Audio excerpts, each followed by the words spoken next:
জয় শ্রীকৃষ্ণ।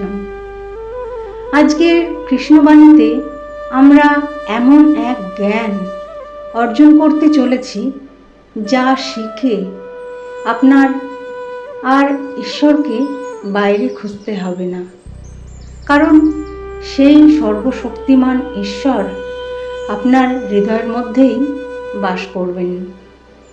আমরা মানুষেরা জীবনে এই তিনটি কাজ অবশ্যই করে থাকি: কিছু দেওয়া, কিছু নেওয়া এবং কিছু ত্যাগ করা। আবার এটাও চিন্তা করি কি করে করব।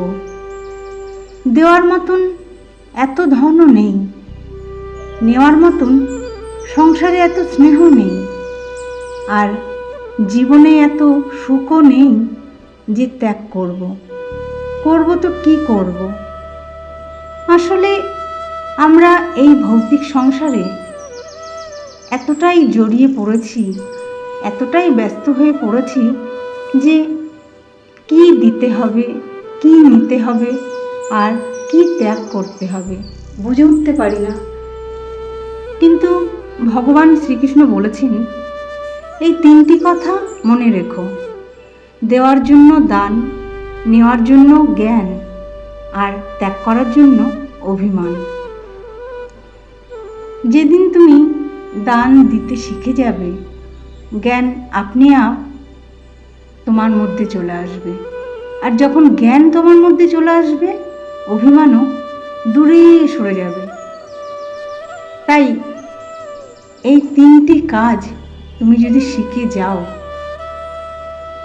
তাহলে তোমার ভূতকাল, ভবিষ্যৎকাল, বর্তমানকাল, ইহকাল, পরকাল সব খুব সুন্দর হয়ে উঠবে। আর যখন তুমি এই তিনটি গুণ নিজের জীবনে গ্রহণ করবে, তখন ঈশ্বরকে বাইরে খুঁজতে হবে না, কারণ সেই সর্বশক্তিমান, সর্বশক্তিশালী ঈশ্বর তোমার মধ্যেই বাস করবে।